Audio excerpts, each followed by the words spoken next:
Outwardly, John and Susan Hamilton appeared to live an ordinary life, hidden behind routine and respectability. But beneath the surface, something was quietly unraveling. When violence finally emerged, it revealed a chilling truth, that the greatest danger was not a stranger in the dark, but a presence long ignored within the home. The case left behind a lingering unease, a reminder that some horrors wear familiar faces. Listen to the full story over on my true crime channel, Saturn Soul, linked down below. Now enjoy the stories.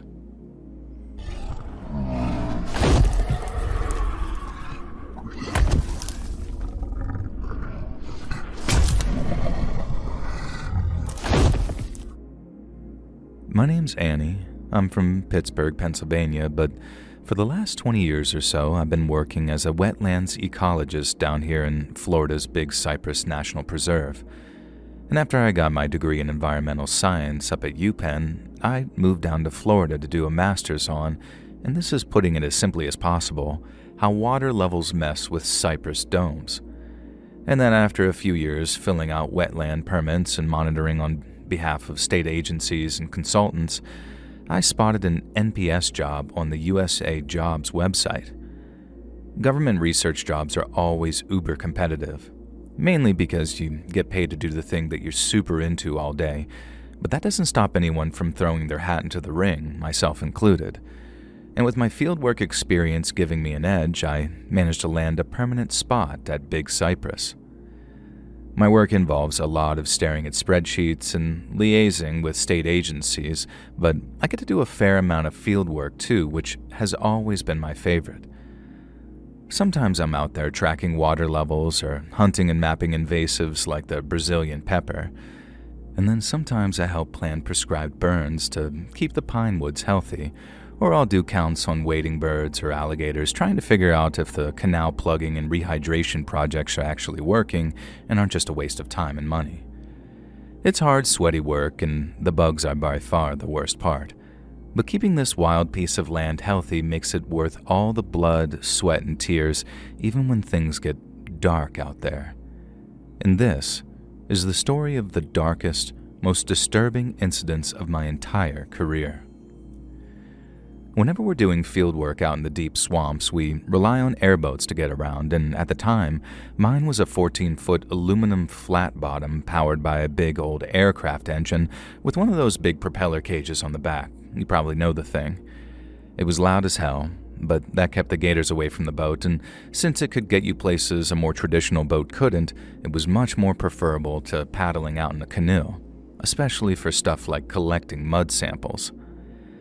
I used to head out first thing in the morning when the waters were still calm, and then after picking out a sampling site, I'd head out with what we call ponars, which are these small, hinged boxes that are probably better described as grabbers. You lower it down from the bottom, let it sink into the muck, and then a few days later when it's nice and full, you gently pull it back up to capture that soupy bottom layer without too much disturbance. It's all about being careful so you don't stir up the water and skew the data. But half the time you're either wrestling with tangled vegetation beneath the surface or, in this case, something else. I was out in the swamps one morning and it was so early that the sun was only just starting to peek up. I was out retrieving the kind of mud samples I just described, which are nice and easy to find thanks to the little floaters attached to them, which bob above the water surface.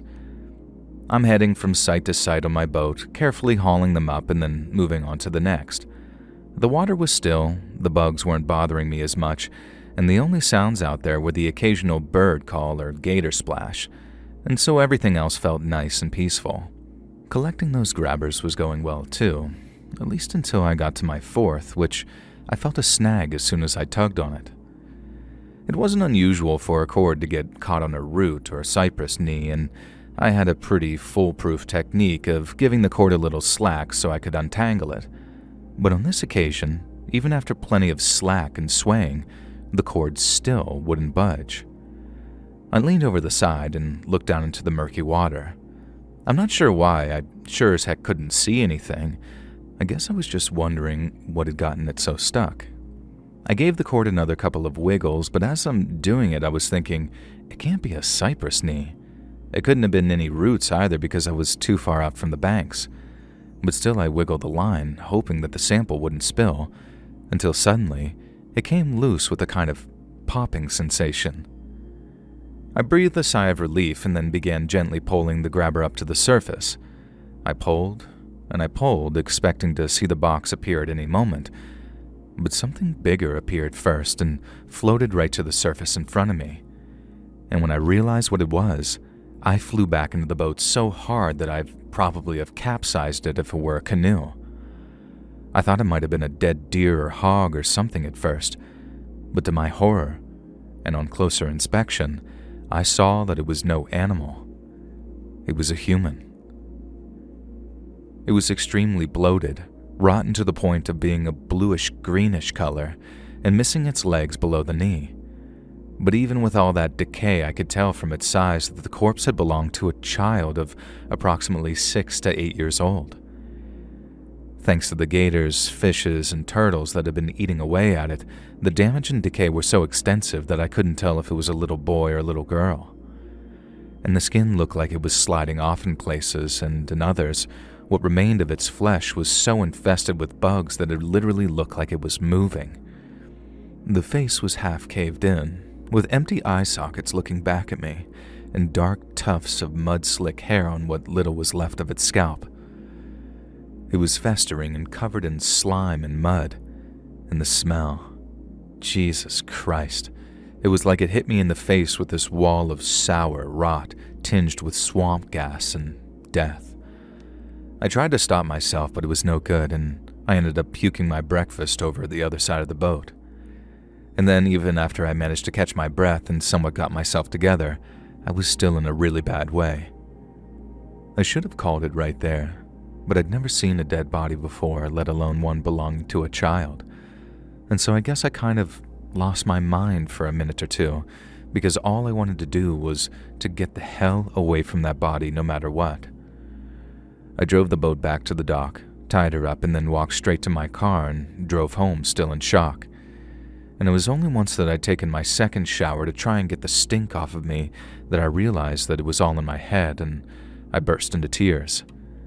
And by that I mean the smell was all in my head. Like I thought that I could still smell the rot, but it was just kind of the trauma talking, if that makes sense, or almost an echo of it or something. Once I pulled myself together, I toweled off and called the cops to let them know what I'd found. I was able to give the exact location too, because I dropped the grabber's cord and left the floater at the surface again, so it wouldn't be hard for them to find. A deputy I spoke to said to expect a phone call, and then the next day I got one. I ended up driving over to Everglades City to this missing persons detective who turned out to be this no-nonsense kind of guy who grilled me on all the details. He asked if I remembered any scraps of clothing, jewelry, or distinctive marks that they could use to ID the kid, but nothing stuck out to me. All I could remember was that rotten, stinking, bluish-green flesh and the god-awful smell that seemed like it was burned into my brain. And me and the detective kept in touch for a little while. I was so torn up about the poor kid that he said that I could call to get updates from him, and I hoped that it might solve some kind of long-dead case and that the poor kid's family could finally get some closure.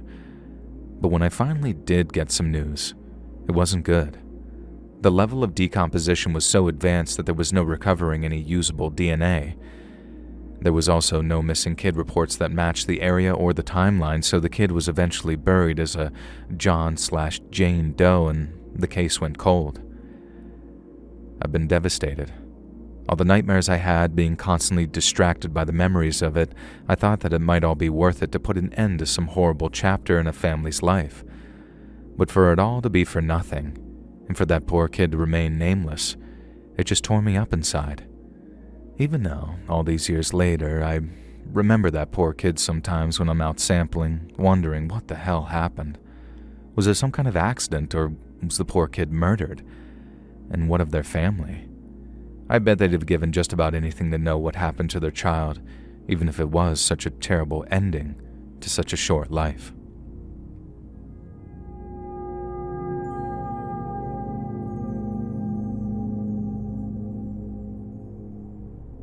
My grandpa was born just under 100 years ago back in 1927 when Canton was still a major stop at the Mississippi Central Railroad. He and his family lived on a little plot just off the square where they could hear those trains rolling day and night. My great-grandpa Job made money loading and unloading railroad wagons, and it made him a good living for a while. But then the Depression hit, and from about 1929 onwards, things got worse and worse for folks around Madison County. Great-grandpa Job used to get odd jobs fixing the tracks when he could, but the railroad company didn't need him at the roadhouse every day like they used to, and he was out of work for months at a time.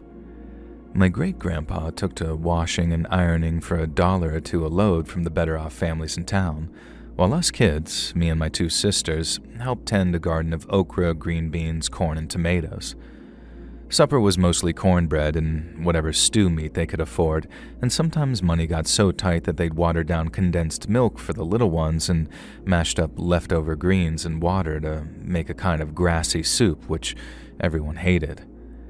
There was a food program in town, and folks lined up for hours to get their hands on things like meal, grits, salt pork, or cheese, and Grandpa said if it wasn't for those, some folks would have straight up starved. Grandpa said he remembered how summers used to be fun, but by 1936, they were all about chores. He and his sisters used to chop cotton, pick berries, or help neighbors around their home for a nickel or 2 apiece. At least the neighbors who hadn't already moved over to Jackson to seek better opportunities. People started leaving, the town started dying, and it might have even snuffed out the town altogether if it wasn't for the silver linings that World War II brought. It probably sounds pretty dark, but the worst war in human history made a lot of folks a lot of money.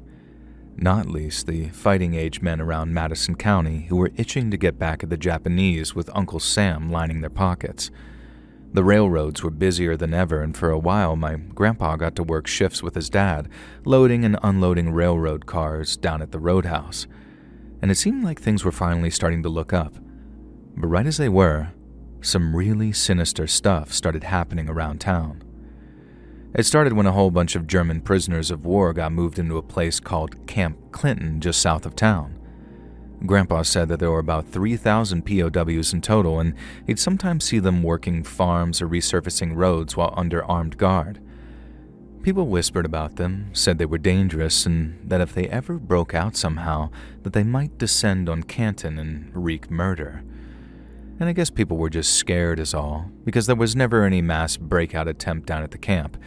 But 2 soldiers did manage to escape, and when they did, there was major panic. There were American soldiers searching all over the country, and Grandpa said he remembered them driving around Canton at night, driving jeeps with searchlights attached to the backs instead of machine guns. They searched section by section, eliminating areas and closing in on the escapees until there was only one place they hadn't searched: the swamps out near the Pearl River, just north of the reservoir. Grandpa said it really spooked folks around town because despite the fact that there was no other place the POWs could possibly be, a thorough search of the whole damn swamp didn't turn up a single trace of either escaped prisoner. Soldiers were heard saying how it was like the 2 Germans had disappeared without a trace, and that they might have gotten themselves eaten by gators after wading through the wrong patch of water at night. But that wasn't the only thing that had people around Canton spooked. Some of the guards from Camp Clinton used to head into Canton to buy cigarettes or candy, or to sink a few beers at one of the bars when they were off duty. Now one night, a couple of soldiers were in a bar around closing time when they started telling the bartender about something they saw out in the swamp. They were out doing some kind of nighttime search for the 2 Germans, trying to catch them on the move when they thought it was safe to do so. And then as they'd been paddling up and down in the dark, keeping their eyes and ears peeled for any sign of escapees, one of them saw something which turned their blood to ice. 3 ghostly spirits seemed to hover on a nearby bank for a moment, causing one of the soldiers to gasp. He pointed them out to his fellow soldiers, but by the time they'd shown their big searchlight on them, the group of pale figures had disappeared. Apparently the soldier's 2 friends believed his imagination had just gotten the better of him, and they poked fun at him for being such a scaredy cat. But the soldier was adamant that he hadn't imagined anything, And I guess the bartender must have emphasized that in his retelling because rumors started going around town that the swamps were haunted. Grandpa said that at first, and embarrassingly enough, he believed the rumors to be true. He was 15, but while he was old enough to work and take care of things around the house, his imagination was still ripe enough for a story like that to take root. After all, those POWs were two hardened veterans of the Africa Corps. They'd survived war, so the chances that they'd fallen victim to nothing but some swampland seemed very unlikely, and even if they were dead, there'd be some piece of them left behind to prove it, even if they were only the parts that the gators wouldn't eat. And so if those two veterans had just disappeared, what other explanation could there be, if not some kind of terrifying supernatural one?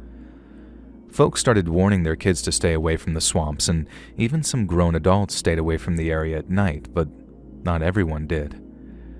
An older kid named George Jackson, who Grandpa said was around 17 at the time, told everyone that he was going to head into the swamps at night to find out if the ghost rumors were true. His buddies begged him not to go, but George, who claimed that he was an expert in all things related to the spirit world, said that there was nothing that they could do to hurt him and how they were merely spectral apparitions of dearly departed souls. He said that he might see his old grandpa out there, wandering among the cypress trees, and there was nothing anyone could do to talk him out of it. And so off he went, into the swamps under the cover of darkness. And he was never seen again. Yet another search party was sent out into the swamps, only this time it was made up of deputies and volunteers. They searched high and low for young George Jackson, and they even dredged the swamp in places that they were able to in hopes of bringing up his body. But no matter how hard they searched, not a single trace of the boy was found anywhere. Now naturally, the whole Madison County was freaked out by the second sudden disappearance, because while two POWs not being found at least made sense to them, having George Jackson vanish like he did meant something really bad must have been happening out there in that swamp. And some folks said the escaped Germans were to blame, how they'd probably murdered young George after he happened across their little hiding place. And others said that it must have been those ghosts spotted by the soldiers, and how George must have discovered that they weren't so harmless after all. But then to their shock, it wasn't even a week later that a gator trapper made a horrifying discovery while skinning and gutting his prey, because inside the animal's stomach were human remains. Folks kind of assumed it was poor George in there, and so there was a strange sense of relief when scraps of clothing found in the animal's stomach were determined to have come from a German military uniform. And people believed George might still be out there lost in the swamps and would find his way out again any day now. But sadly, that wasn't to be, and George wasn't the last one to go missing before everything came to a head.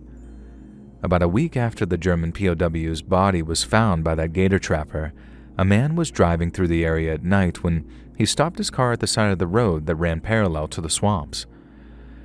No one knew for sure why he stopped, whether it was for a bathroom break or to check his tires or something. All they knew is that he didn't get back into the driver's seat and his car was found, idle but still running, by a highway patrol cop the next morning. There was a brief search of the area, with sheriff's deputies patrolling the water's edge with their shotguns in hand, but none strayed too deep into the swamps, not even during daylight hours, because by then there was no doubt. A very dark and dangerous affliction had befallen Madison County's cypress swamps, and no one wanted to be its next victim. But unfortunately for one person, they found themselves in the very unenviable position of being just that, the next potential victim.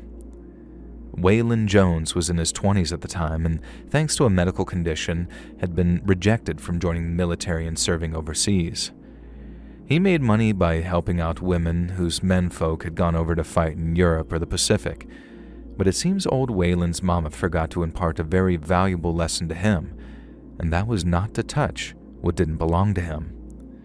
It turns out Waylon was having an affair with a taken woman, and a very risky one at that, because if the woman's husband found out what's going on, either personally or via a letter, then he'd no doubt enlist his family, his cousins, and his cousins' cousins in skinning old Waylon raw before using whatever was left as gator bait.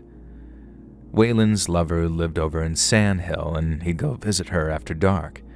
He'd stay until late enough so no one would see him returning and start asking questions. But this one night, Wayland noticed a whole bunch of soldiers guarding the bridge across the reservoir. But not just soldiers either. There were deputies too, and almost every deputy over at the department was either a friend or an acquaintance of his lover's husband. Wayland knew that he couldn't cross the bridge and that he'd have to find another way to get back to Canton that didn't involve walking for miles at a time along dark and dusty roads. And so he decided to wade through the swamps up near the Pearl River. Wayland knew well that the folks had been disappearing out there and that wading through the swamps at night was very risky. But if he crossed that bridge and those deputies figured out that he'd be staying late at the lovely Mrs. Garrity's place, he was going to wish that he was dead before they were finished with him.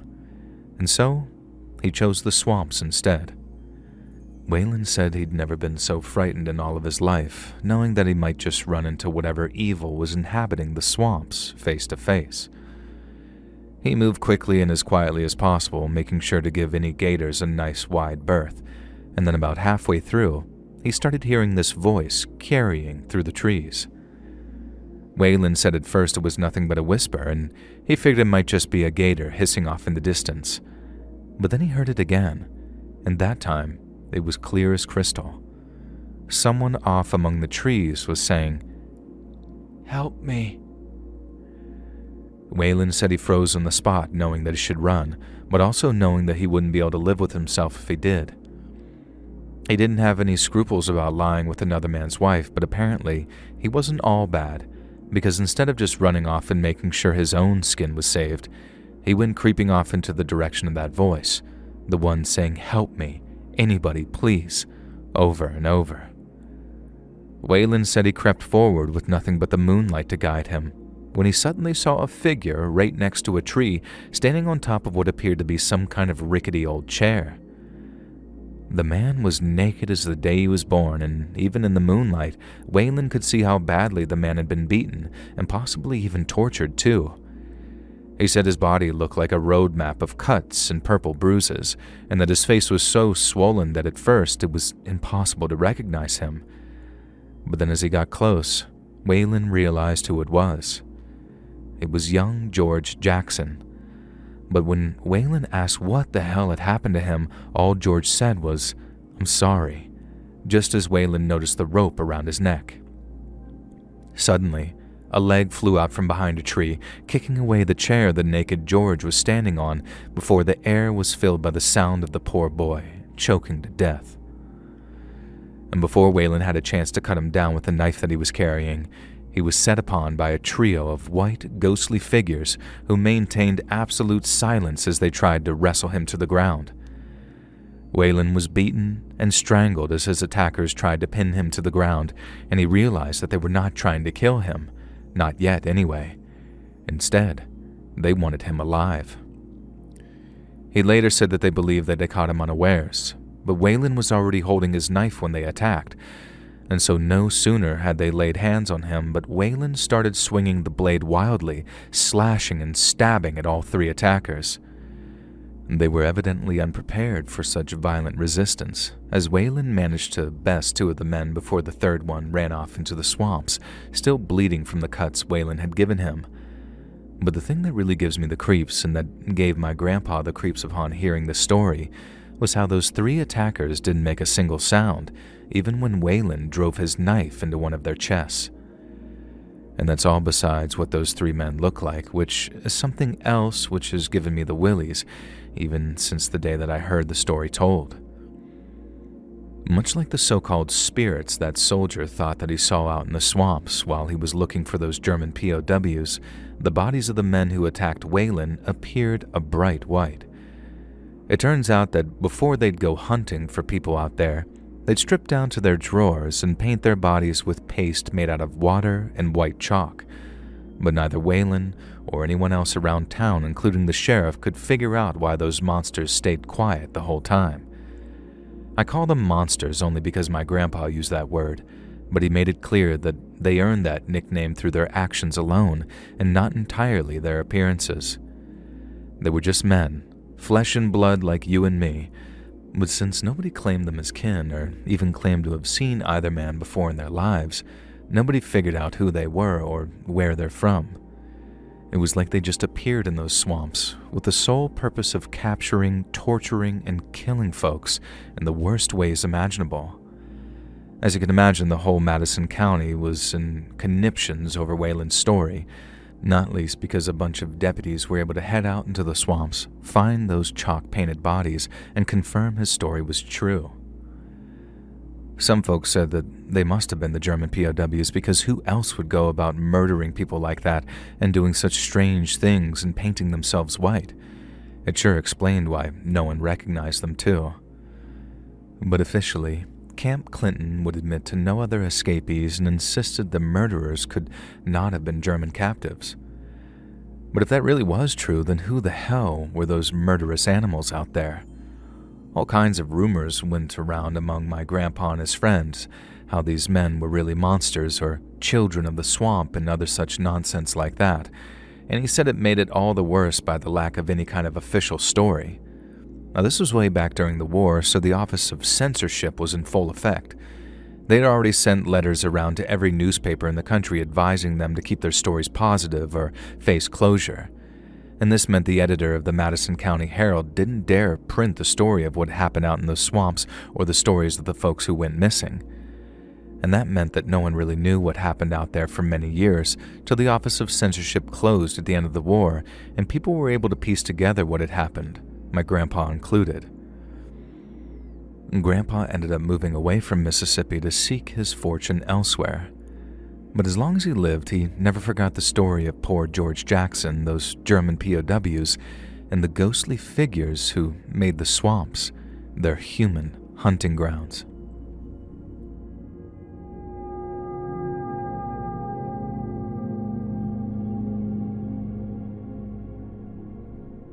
My great-grandma Velda grew up in Plaquemines Parish, Louisiana, and let me tell you, she lived one hell of a life.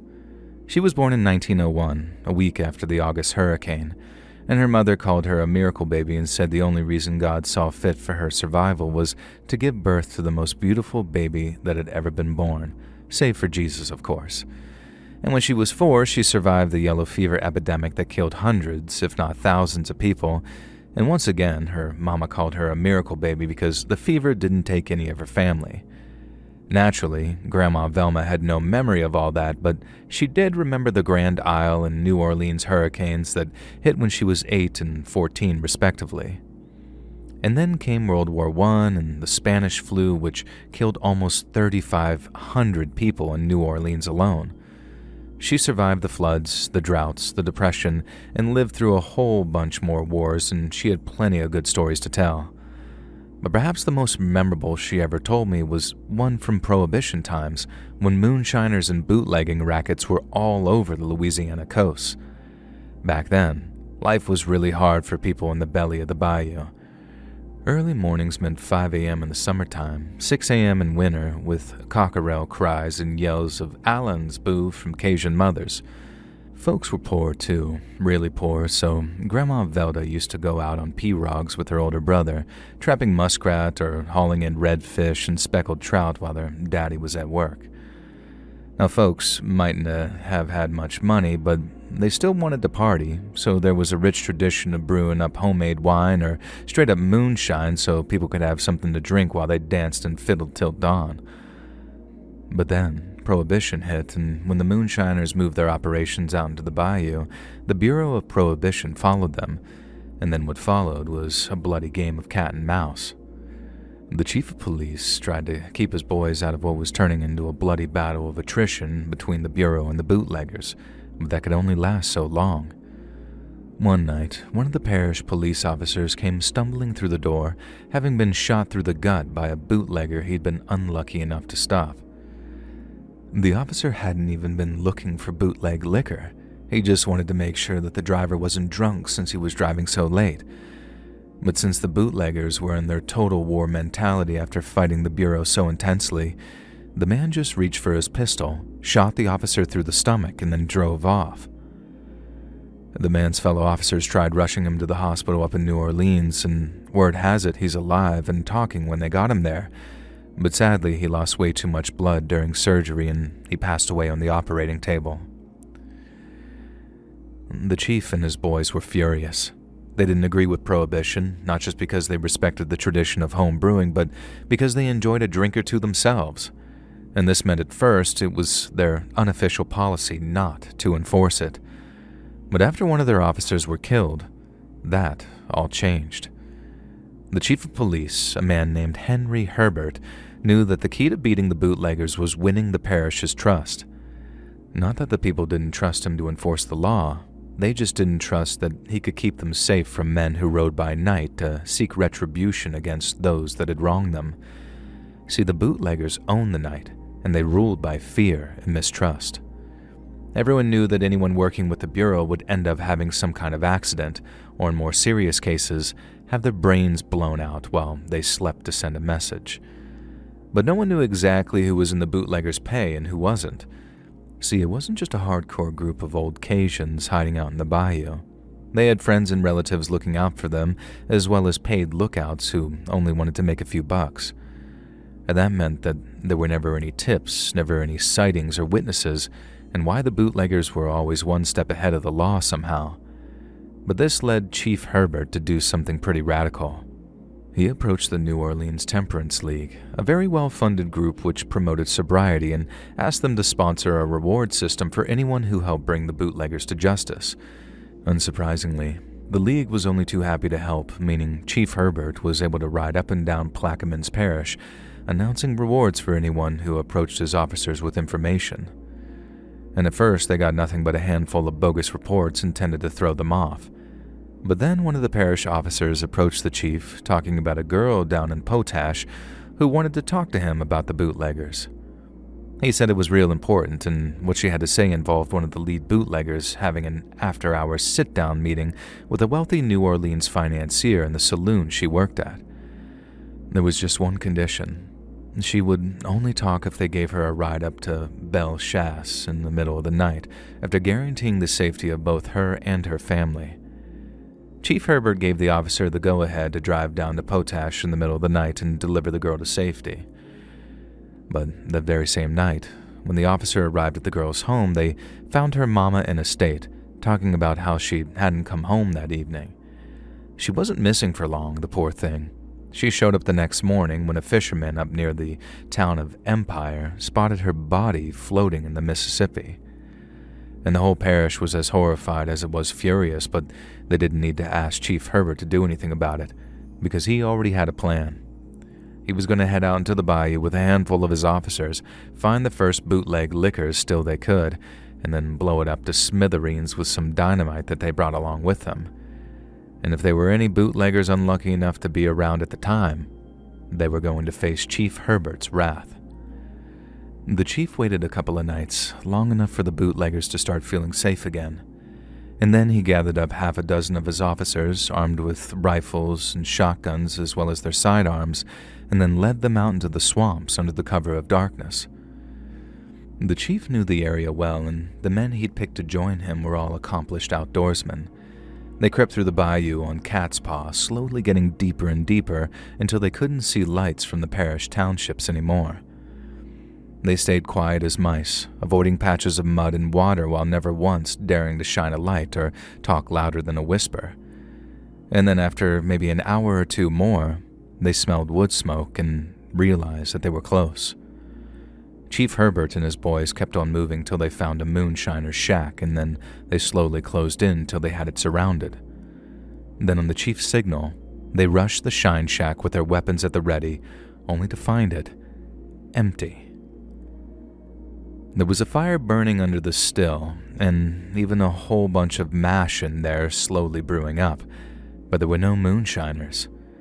At least, none that the chief and his boys could see, because the next thing they knew, they themselves were surrounded and caught in a bootlegger ambush. One of the officers went down right away when a bullet almost took his arm off. Then another took a bullet when he tried to return fire and win the officers a little slack. If they didn't fight their way out of there, if they didn't do something, they were all going to die, and Chief Herbert knew it. He grabbed one of his wounded men's sidearms, then carrying a pistol in each hand, he ordered his men to all open fire at once to give him enough free air to slip away. And the plan worked like a charm, and the chief was able to slip out of the ambush site without any of the bootleggers realizing he'd moved. The chief could have just as easily escaped and left his men to die, but he never was the type of man to hide a yellow streak on his belly. And when the chief circled around on foot, moving as fast as he could, the bootleggers did not expect anyone to be behind them. They were too busy and far too excited in shooting at the Shine Shack and trying to kill police officers. Some of them were executed point blank without even turning around to see who was killing them.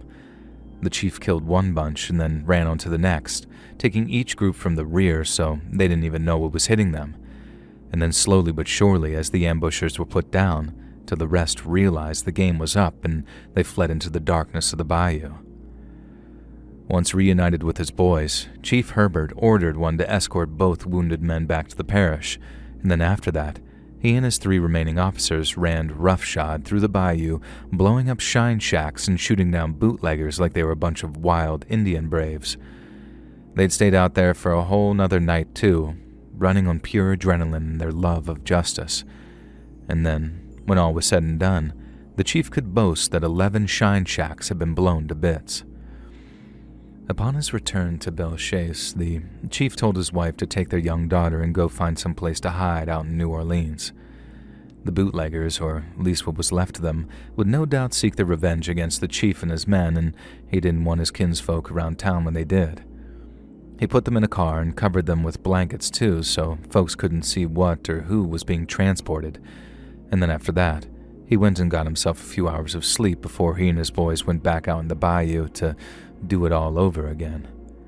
And the story has it that the chief and his officers went back out near the site of the ambush when they spotted 2 bodies floating in the water nearby. One of the officers figured that it might be 2 of the bootleggers that they put down 2 nights ago, but they didn't have any flashlights on them to confirm it, so they got up way too close instead. That's when one of the officers says in a voice that sounded thick with horror, "Oh my God, don't look, Chief. Don't look." But it was too late. The chief had already recognized the bodies of the woman and child floating in the water, for they belonged to his wife and his daughter. Folks say that the chief went mad with grief right then and there. His wife and kid had been dead and floating for hours out there, so there was no bringing them back. But that sure didn't stop the chief from trying. He pulled them out of the bayou and then tried clearing their lungs and breathing air into them. But when he started pushing on their chests to clear out the water, it wasn't water that came out of their mouths. What came out had this kind of chemical tinge to it, in a way half-stagnant bayou water could never be. Because the chief's wife and daughter hadn't drowned. They were already dead when they were tossed into the water. What came out of their mouths that night was moonshine. Someone had murdered them and then filled their lungs with bootleg liquor. Once he was sure they were dead and there was no bringing them back, Chief Herbert supposedly went very quiet. His boys kept asking him what they should do, but he didn't say a word in response. The chief wasn't even fighting back tears, he was just quiet, like the loss had completely broken him. And then with his wife over one shoulder and his daughter over the other, he walked off into the bayou, never to be seen again. No one ever saw him out there, but folks knew that the chief was out in the bayou still hunting down bootleggers. You'd see the smoke trails in the morning rising up from the thicker parts of the swamp, and you'd know that he'd been busy. They'd find the bodies too, bodies of bootleggers that had been tortured to death. They'd be missing their scalps, their noses, and sometimes their whole jaws had been ripped out, but that last part had a practical purpose. Because breaking their jaws or chopping and ripping them out entirely made it much easier for Chief Herbert to fill the lungs of the dying with the same moonshine they filled the lungs of his wife and daughter with.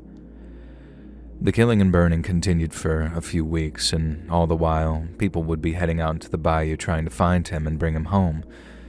But old Chief Herbert was never found, and the only thing folks would find was the evidence of his blood-soaked work. My great-grandma Velda knew that story like the back of her hand because she'd heard it told and retold dozens of times by the man that she'd later marry. His name was Jacob, and he was one of the men shot during the ambush Chief Herbert saved them from, and he went on to become my great-grandfather. Sadly, I never got to meet him, and I only met my great-grandma Velda when I was just a baby, so I don't have any solid memories of any times we spent together. But just knowing their story and the story of Chief Herbert's righteous revenge is enough for me to feel connected to them. And it's through knowing our kin and our history that we get to know ourselves better.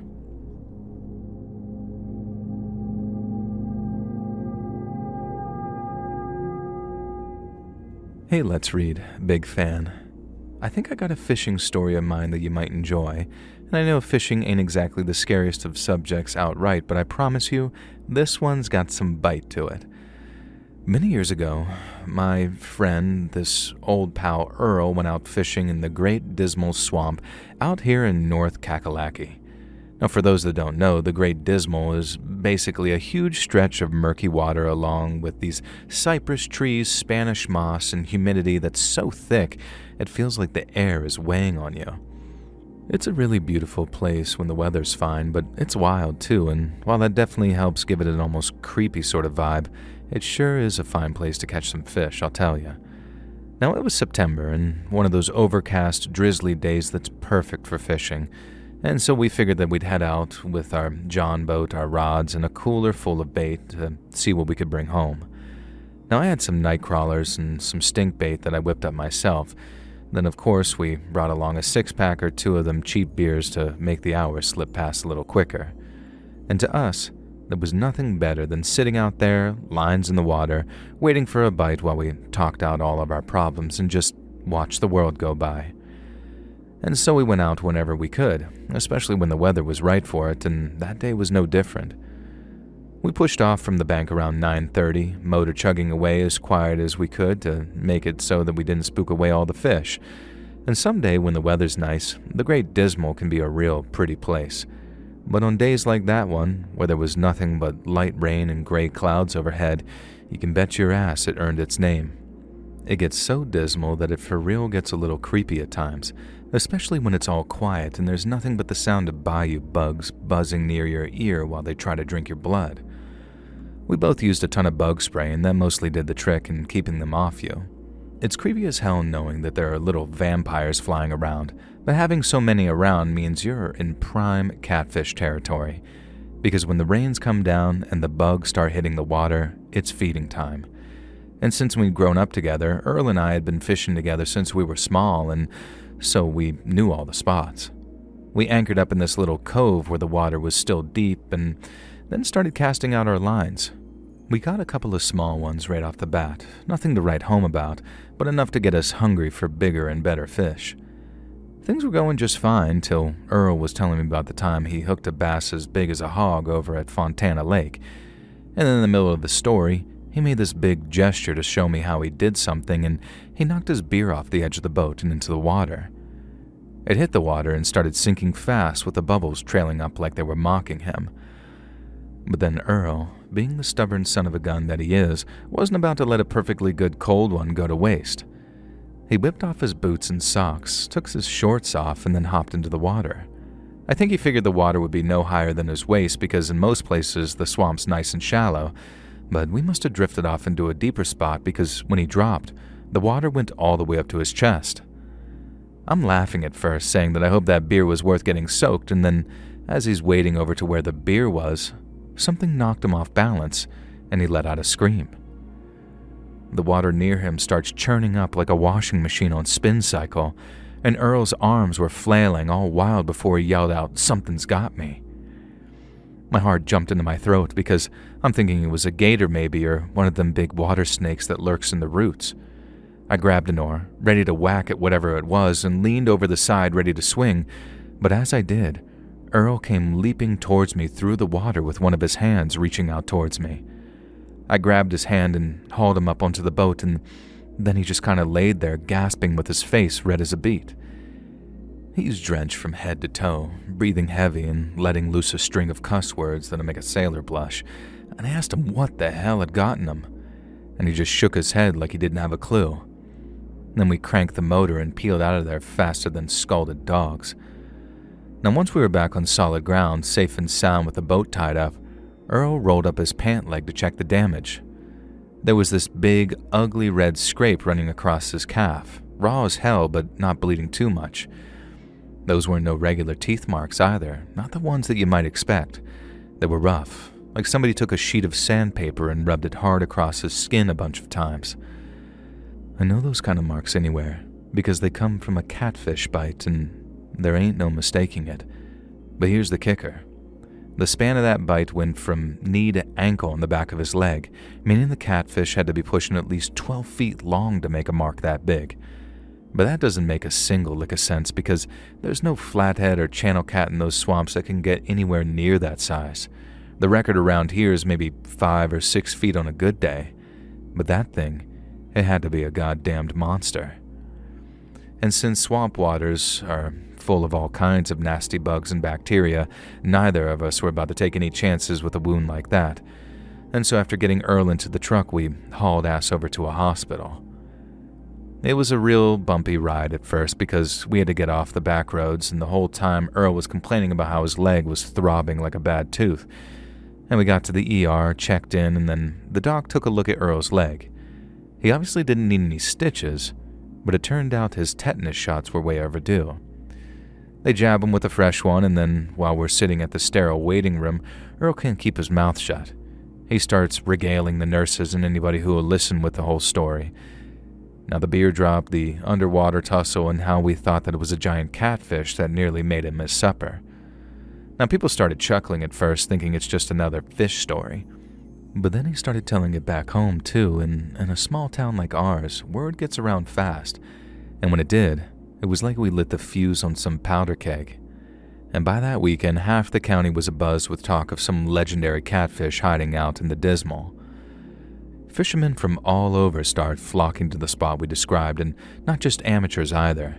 We spotted guys with fancy sonar and heavy-duty tackle, retired guys who had put all their time into fishing, and each and every one of them was clearly hoping it'd be them to reel the beast in.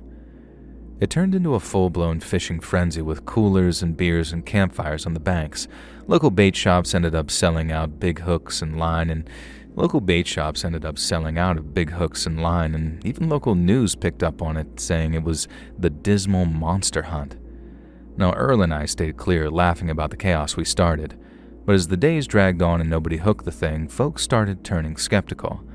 Whispers turned to accusations, with folks saying that we'd done nothing but tell a tall tale. And that hurt a bit, I can't lie, because we knew what we saw.